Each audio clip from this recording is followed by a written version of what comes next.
আবু আব্দুল্লাহ আন্দলুসি রহমতুল্লাহ আলাইহি সামান্য একটু অহংকার আর ছিল দিলে। কি অহংকার! ও খ্রিস্টানকে দেখে কোন এক গির্জা দিয়া যাইতেছিল, দেখতেছে খ্রিস্টানরা গির্জা আরাধনা করে, বলছিল মনে মনে তোরা জাহান্নামী, আমরা জান্নাতি। এই ভাবটা যখন আসলো, হঠাৎ করে তাকায়া দেখলো এই কলবের ভেতর থেকে একটা নূরের আলো বের হয়ে চলে গেল। এরপরে সামন দিকে কিছু চললেন, খ্রিস্টান পাড়া এলাকা, খ্রিস্টীয় মেয়েরা সুন্দরী রূপসীরা পাত্রে করে টিউবওয়েল বা পানির কূপ থেকে পানি নিচ্ছিল। 30,000 হাদিসের হাফেজের নজর পড়ে গেল ওখানে। এর মধ্যে একটা মেয়ের দিকে নজর পড়ে আর চোখ উঠাইলেন না। এক পর্যায়ে তিনি বললেন ওই মেয়েকে বিবাহ করে যাব। জুনায়েদ বাগদাদি, শায়েখ শিবলি সহ শত হাজার মুরিদ তার পার্শ্বে, কান্নার আওয়াজ, বলে তোমরা যাও। শেষ পর্যন্ত ওই মেয়েকে বিবাহের জন্য ওই আল্লাহর ওলি আবু আব্দুল্লাহ খ্রিস্টান মেয়ের বাড়ি গিয়া বাবার শর্ত মেনে নিল। বাবায় বলল আমার মেয়ে বিয়া করলে শর্ত মানতে হবে, মদিনার পোশাক ফালায়া দাও। কয় দিলাম। পাগড়ি ফালায়া দিল, পোশাক ফালাইয়া খ্রিস্টানদের শার্ট প্যান্ট ক্যাপ মাথায় দিল। বলে এরপরে 1 বছর জঙ্গলের মধ্যে শুকরের রাখাল হয়ে কাজ করতে হবে। বলে রেডি হয়ে গেলাম। আপনি মিয়া সাত সামনে নিয়ে টেনশন করেন আর বাহাদুরি করেন। ভুল হতেই পারে, লাইনচ্যুত হয়ে যেতে পারে। শয়তান এখনো মরে নাই, ধোকায় পড়ে যেতে পারে।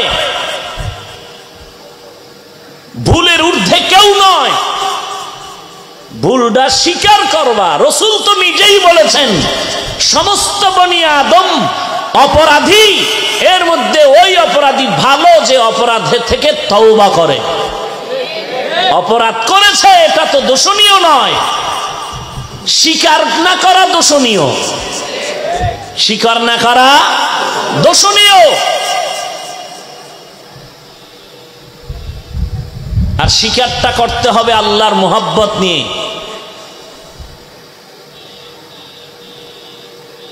এত বিশাল এক জামাআত আজ আল্লাহর গোলামি করে, এটাই তার জ্বলন্ত প্রমাণ যে কোনো ব্যক্তির ভুল হলেও ছাড় দিতে রাজি নাই।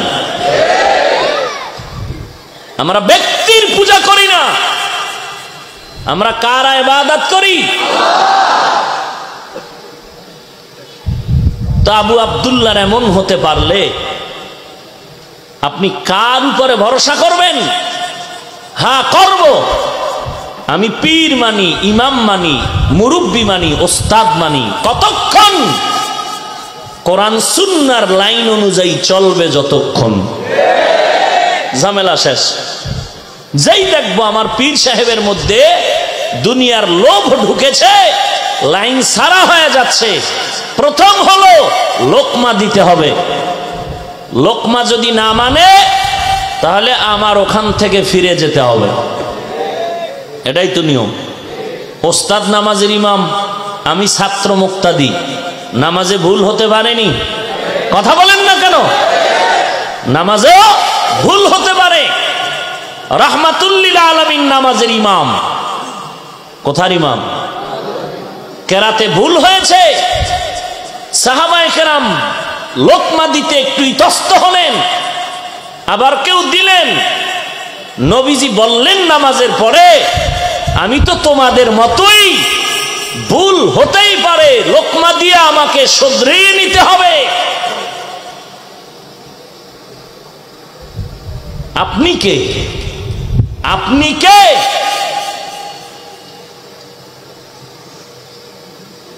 নবীজি বাইতুল্লাহর পার্শ্বে বসে মক্কার বড় বড় মাথাওয়ালাদের নিয়ে একটু কথা বলতেছিলেন। উদ্দেশ্য এরা ইসলামের দিকে আকৃষ্ট হয়। কিছুক্ষণের মধ্যে এক অন্ধ সাহাবী উম্মে মাকতুম লাঠি দিয়ে টোকায়া টোকায়া ওই মজলিসের পার্শ্বে এসে হাজির। মজলিসে রাসূল কথা বলতেছেন মনে করে অন্ধ সাহাবী আস্তে করে সালাম দিলেন, নবী জবাব নিলেন, তেমন গুরুক্ষেপ করলেন না। সাহাবী অন্ধ এক সিফার মধ্যে বয়া রয়েছে, আল্লাহর কাছে এটা পছন্দ হয় নাই। আল্লাহ আয়াত নাজিল করে বললেন, আবাসা ওয়া তাওয়াল্লা আন জাআহুল আ'মা। এই নবী, আপনি মাথাওয়ালাদের সাথে কথা না বলে অন্ধের দিকে নজর করুন। ওই অন্ধের দাম আমি আল্লাহর কাছে বেশি, মাথাওয়ালার একটারও দাম নাই। আপনি যতই এদের বুঝানের টাটকা কপাল পরা একটাও কালেমা পড়বে না। আয়াত নিয়ে যখন জিবরাইল আমিন হাজির, সব নবী এদিকে ফালায় দিয়া উম্মে মাকতুমের দিকে মনোনিবেশ হলেন। কিতাবের মধ্যে লেখা আছে, উম্মে মাকতুম যতদিন জমিনের মধ্যে ছিল, নবী প্রত্যেকটা মজলিসে আলাদা একটা নজর রাখতেন ওই কোরআনের আয়াতের নাজিল হওয়ার কারণ।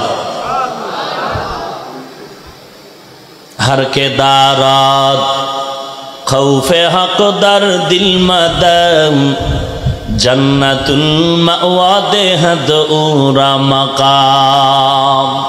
किसের বাহাদুরি করেন আপনি? পাঁচ ওয়াক্ত নামাজ পড়েন, কি বাপ, হ্যাঁ একটু হজ করে আইছে, ওরে বাপ। বাবের কারণে মনে হয় যেন মক্কায় বইয়েই হজ নষ্ট করে আইছে। কথা বলেন না কেন?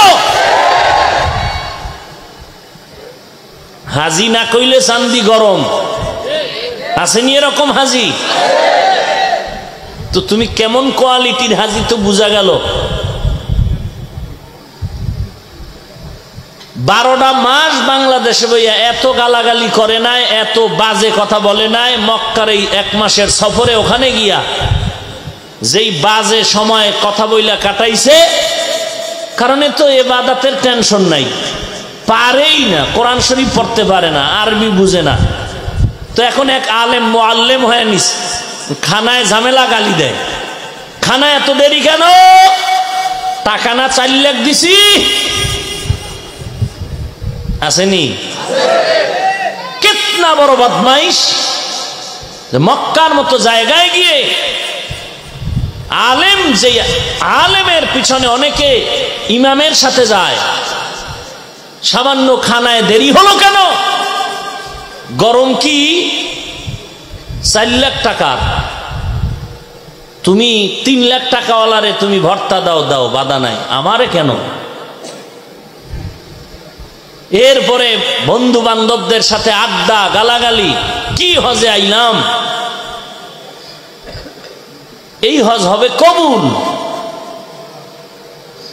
আল্লাহ মাফ করুন, আল্লাহ হেদায়াত দান করুন। অহংকার পতনের পূর্বাভাস। দিন আল্লাহর কাছে প্রত্যেকটা বিষয়ে হিসাব দিতে হবে। আলা কুল্লুকুম রাইন ওয়া কুল্লুকুম মাসউলুন আন রাইয়াতিহি। আল্লাহর নবী বলেন, সাবধান হে উম্মত, হিসাব দিতে হবে আল্লাহর দরবারে, পালাবার কোনো সুযোগ নাই। অন্ধকারে কি করেছো? আমল নামায় ফেরেশতারা লেখে, বাতি নিবায়া দাও। দুনিয়ার মানুষ ব্রেন খাটায়া ক্যামেরা বানাইছে, অন্ধকারে যা করবা সব রেকর্ড হয়ে যাবে। যায়নি? মানুষ যদি পারে, বল আমার আল্লাহ পারবে কি পারবেন না? हकीकत से तू दुनिया बेखबर है, दुनिया की नुमाइश पर नजर है। नमी गुयम के अज दुनिया जुदा बाश, बहर कारे के बाशी बा खुदावास। ওই আল্লাহর সাথে সম্পর্ক জোড়ায় দাও। আর ওই আল্লাহর সাথে সম্পর্ক যদি জোড়াইতে চাও, লাইন লাগাইতে হবে আল্লাহর যারা বন্ধু তাদের সাথে। আল্লাহর বন্ধু চার দল: নবীগণ, সিদ্দিকগণ, শহীদগণ, সালেহগণ, সালিহিন, সাদিকিন। আমরা যাদেরকে বলি আউলিয়ায়ে কেরাম, উলামায়ে কেরাম। আর নবী জমিনে আসবেন না, উলামায়ে কেরাম, সালিহিন, সাদিকিন, আল্লাহ বলেন এদের সাথী হয়ে থাকো। ইয়া আইয়ুহাল্লাযীনা আমানুত্তাকুল্লাহ ওয়া কুনু মা'আস সাদিকিন। আল্লাহকে ভয় করো, সাদিকিন যারা সত্যবাদী আমার বন্ধু তাদের সাথী হয়ে থাকো। সন্তানকে বাবা বললেন প্রতিদিন ঘুমের আগে আধা কাপ দুধ পান করে ঘুমাবি। আপনাদের ঘুম আসতেছে? কি বললেন? প্রতিদিন ঘুমের আগে আধা কাপ কি পান করবে? তার ব্যাখ্যা কি বুঝলেন? তুই দুধ জোগাড় করে নিয়ে আসবি, দুধ রেডি করে আনবি, তুই কামাই করে আনবি, এরপরে পান করবি, এমন না। তুই প্রতিদিন দুধ পান করবি, এটা তোর দায়িত্ব। আর দুধ আমি তোর কিনারায় রেডি রাখা এটা আমার মূল কাজ, আমি রেডি করে রাখবো, এটা আমার দায়িত্ব। আর তুই সময় মতো পান করবি, এটা তোর অধিকার। আল্লাহ বললেন তোমরা সাদিকিনদের সাথী হয়ে থাকো। তার মানেটা কি? সাদিকিন কই, তুই রেডি করবি না, সাদিকিনদের সাথী হয়ে থাকবি সব সময়। তার ব্যাখ্যা হলো আমি আল্লাহ তোদের সামনে সাদিকিন আমার বন্ধু রেডি রাখবো সব সময়, খুঁজতে হবে না, আল্লাহওয়ালা রেডি রাখবো, তুই শুধু তাদের সাথে সম্পর্ক রাখবি। বাদশাহ হারুন রশিদ রাস্তা দিয়া যায় উজির সাথে, রাস্তার কিনারায় তাকায় দেখে এক বৃদ্ধ মানুষ জমিনের মধ্যে ফলের গাছ লাগায়। বাদশাহ ডেকে বলেন, বুড়া ভাই, তুমি যে কষ্ট করে রৌদ্রের মধ্যে ঘাম ফালায়া গাছ লাগাও, এই গাছের ফল খেতে পারবে না? কি বলে, কসম আল্লাহর। না না, তাহলে তুমি কষ্ট কেন করো? বুড়া মানুষ, মুরব্বীদের দাম কত, এদের মেধা অনেক দামি মেধা।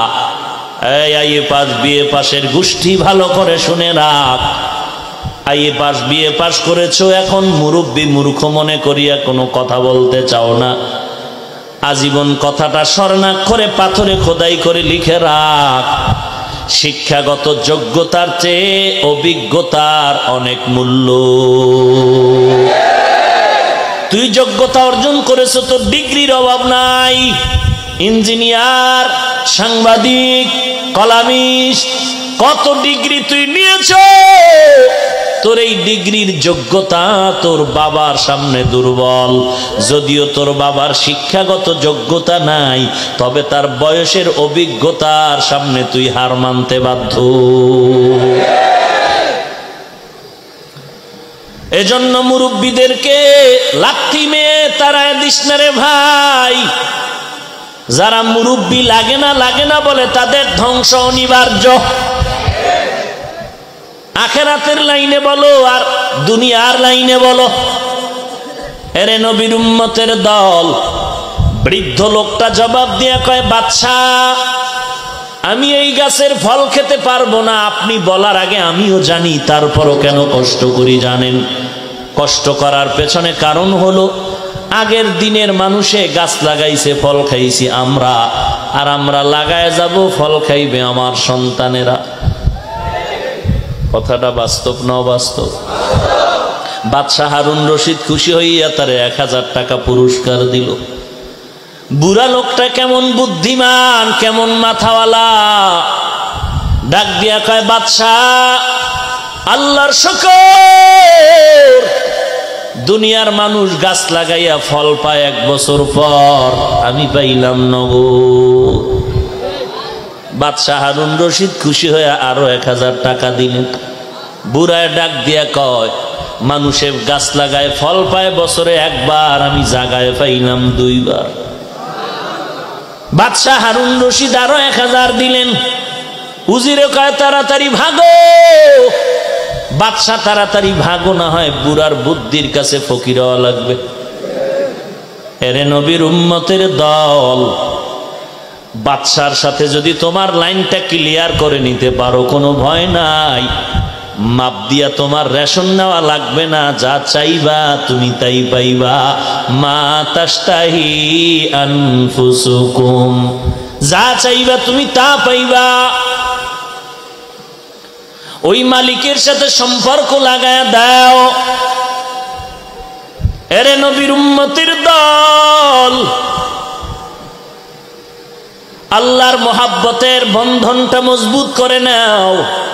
কিয়ামতের ময়দানে নবীরা সুপারিশ করবে, সিদ্দিকিনরা সুপারিশ করবেন, এরপরে শুহাদায়ে কেরামরা সুপারিশ করবেন, এরপরে উলামায়ে কেরামরা সুপারিশ করবেন। আল্লাহ অধিকার দিবেন কোন আলেম, যেই আলেম তাকওয়ার মানদণ্ডে জিন্দেগি চালায়, গুনাহ করে না, অনিচ্ছায় যদি গুনাহ হয়ে যায় তওবা করতেও দেরি করে না, এমন আলেমকে আল্লাহ সুপারিশের অধিকার দিবেন। বাটপারি আর মাস্তানি আর চালাকি করিস না রে ভাই। আলেম ওলামা যারা ভালো, তাদের সাথে সম্পর্ক রাখ। কিয়ামতের ময়দানে যেন দেখা হলেই চিনি ফেলতে পারে তুমি তার মোহাব্বতের মানুষ। এরে নবীর উম্মতের দল, আল্লাহ পাক বলেন, আলা ইন্না আউলিয়া আল্লাহ লা খাউফুন আলাইহিম ওয়া লা হুম ইয়াহজানুন। আউলিয়া কেরাম তোমাদের কোনো ভয় নাই, কোনো পেরেশানি নাই। আল্লাযীনা আমানু ওয়া কানু ইয়াত্তাকুন, যদি ঈমানটা পরিশুদ্ধ করো, তাকওয়া অর্জন করো, আমি আল্লাহ শুধু তোমাকে একা জান্নাত দিব না, অগণিত মানুষকে সুপারিশের অধিকারও তোমাকে দিয়া দিব। এলমেরা এজাজু করদান বেহিসাব, খলকেরা দাদান জওয়াবে বাসওয়াব, হক না দারক দোস্তে খলকা জারেরা, নিস্তে ই খাসলাত একে দিনদারেরা। আল্লাহর দরবারে দাঁড়ানোর ভয়ে গুনাহ থেকে জীবনটারে বাঁচাও। বলে আমি বাঁচানোর জন্য চেষ্টা করি কিন্তু পারি না। কেমনে তুমি পারবা? তোমাকে গুনার মধ্যে আটকানোর জন্য দুই দল শয়তান পেছনে কাজ করে, মিনাল জিন্নাতি ওয়ান নাস। মানুষ শয়তান আর জিন শয়তান। জিন শয়তান ওয়াসওয়াসা দেয়, দূরে বইয়া নামাজে পড়ে গেল হবে, আর মানুষ শয়তান তোর কাছে বইয়া চা টানে আর কয় থাম একটু জরুরি কথা শোন। এমন এক মজার গল্পে ঢুকায় দিছে, ওদিক দিয়া জামাত চলে গেছে, খবর নাই। হুজুরদের কথা সব মানা যাবে না, একটু মাথাটা নরম কর, ঠান্ডা কর। হুজুরেরা পরের বাড়ি খাইয়া কত কথাই তো কয়, সব কথা তো মানার কোনো রাস্তা নাই। এই জিন শয়তান আর মানুষ শয়তান। জিন শয়তানের সামনে বান্দা জিকির করবি পালায়া যাবে, আজান দিলে পালায়া যাবে, কোরআন তেলাওয়াত করবি পালায়া যাবে, আল্লাহর কোরআনের সূরাগুলো পড়বা পালায়া যাবে, আউযু বিল্লাহ বিসমিল্লাহ পড়বা শয়তান পালায়া যাবে। কিন্তু মানুষ শয়তান হতে পারে তোমার মা, মানুষ শয়তান হতে পারে তোমার বাবা, মানুষ শয়তান হতে পারে তোমার ভাই, মানুষ শয়তান হতে পারে তোমার পার্টনার, মানুষ শয়তান হতে পারে তোমার সন্তান। মা বাবায় নামাজ পড়তে চায়, সন্তান নামাজ পড়তে দেয় না। সন্তান মসজিদে যাইতে চায়, মা বাবায় যাইতে দেয় না। ভাড়াটিয়ায় মসজিদে যাইতে চায়, বিল্ডিংওয়ালা গেটের তালার চাবি দেয় না। আছে না নাই? এরে মুমিনের দল, এই মানুষ শয়তান এত খারাপ, জিকিরেও পালায় না, আজানেও পালায় না, জিকিরেও পালায় না, কোরআন তেলাওয়াতেও পালায় না। তুই কোরআন তেলাওয়াত করবি আর মানুষ শয়তান শুনবে না, বরং গানের আওয়াজ বাড়ায় দিয়া তোর ডিস্টার্ব করবে। এই মানুষ শয়তানের যদি তাড়াইতে চাও বেতের বাড়ি লাগবে, না হয় পারবি না। কয় একা একাও পারবা না, সঙ্গী বন্ধু লয়া লও। বন্ধু হলো একমাত্র উলামায়ে কেরাম। এই মুসলমান, আলেমদের বিরোধিতা করবেন? করবেন? এরে আল্লাহর বান্দা কুয়াতে নে কি নাদারি বদমকুন বরওয়াজুদে খুদ সতম্বে হাদমকুন। ভালো করে কথাটা মনে রাখবা। পারলে গুণগান গাও, না পারলে চুপ থাকো, বদনাম বলিও না। পারলে উপকার করো, না পারলে চুপ থাকো, কারো ক্ষতি করিও না। পারলে বান্দা তুমি বান্দার উপকার করো, না পারলে চুপ থাকো, কিন্তু বিরোধিতা করিও না। পারলে সহযোগিতা করো, না পারলে চুপ থাকো, কিন্তু তার ক্ষতি সাধন করিও না। পারলে ভালো কথা বলে গুণগান করো, না পারলে চুপ থাকো, কোনো কথা দিয়া বদনাম করিও না। আলেম ওলামাদের বিরোধিতা করিস না, কপাল পুড়তে 1 সেকেন্ড সময় লাগবে না।